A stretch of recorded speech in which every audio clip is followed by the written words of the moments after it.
Massive Chinese, এক নিঃশব্দ যুদ্ধ যেখানে বোমা ফাটে না, ট্যাঙ্কও নামে না, শব্দ শোনা যায় কেবল কিবোর্ডের। 2017 সালের পর হঠাৎ করেই বিশ্বজুড়ে নেমে আসে এক অদ্ভুত নীরবতা।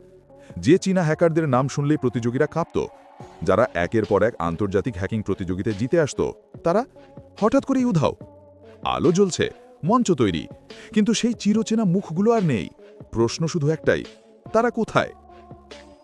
বিশ্ববিখ্যাত চীনা হ্যাকাররা হঠাৎ করে কোথায় হারিয়ে গেল? চলুন একটু পেছনে ফেরা যাক। Vancouver, March 2017। সাইবার জগতের ওয়ার্ল্ড কাপ বলা হয় এমন এক প্রতিযোগিতা, POWN TOWN। এখানে নিয়ম খুবই সোজা।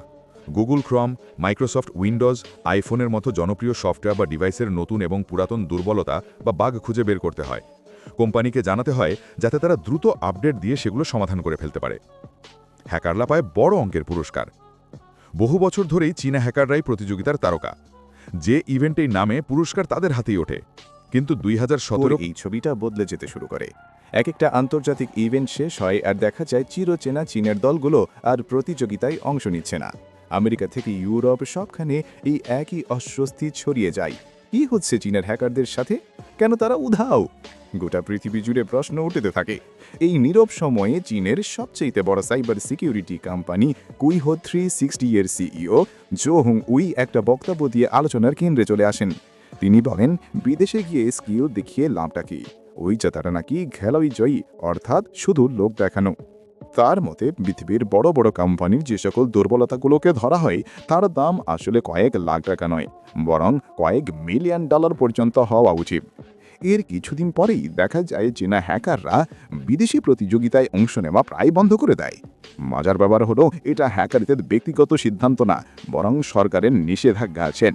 অর্থাৎ বাইরের মঞ্চের দরজা বন্ধ হয়ে যায় চীনা হ্যাকারদের জন্য, আর ঘুরে যায় ভেতরের নতুন এক মঞ্চ। সেই নতুন মঞ্চের নাম টাইয়ানফুকা। আন্তর্জাতিক প্রতিযোগিতার বিকল্প হিসেবে চীন দেশেই সেটা আয়োজন করা হয়, আর প্রাইজ মানে মিলিয়নের বেশি, মানে সবচেয়ে সেরা ট্যালেন্টকে খুঁজে বের করে আনার এক প্রতিযোগিতা। এই লঞ্চের খবর বেরোতেই নানা দেশের কপালে ভাঁজ পড়ে যায়। ইশারা স্পষ্ট, চীন হ্যাকিংকে ব্যবহার করে সাইবার যুদ্ধের জন্য নিজেকে প্রস্তুত করতে চায়। 2018 সালের নভেম্বরে চাংডু শহরে হয় প্রথম ডায়ান ইনফো কাপ।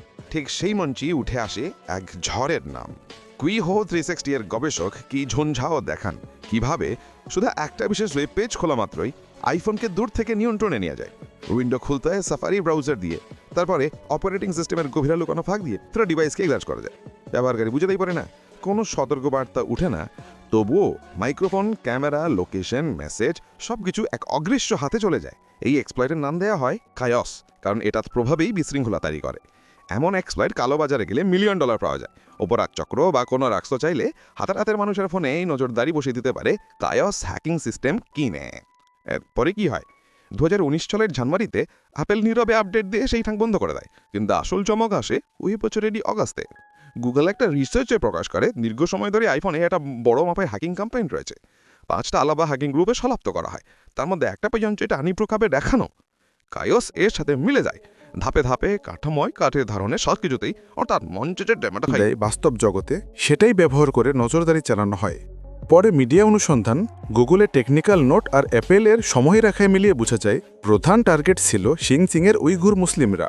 পাশাপাশি সাংবাদিক, অ্যাক্টিভিস্ট এবং সরকারের সমালোচকরা তাদের নিশানা থেকে বাদ যায় না। এখানেই এই গল্পের শেষ না। 2024 সালের ফেব্রুয়ারিতে গিটহ্যাবে ফাঁস হয় আইসুন নামের একটা চীনা আইটি সিকিউরিটি ফার্মের ডেটা। ইমেইল, চ্যাট লগ, এমনকি স্পাইওয়্যার ডেভেলপমেন্ট নথিও সেখানে থাকে।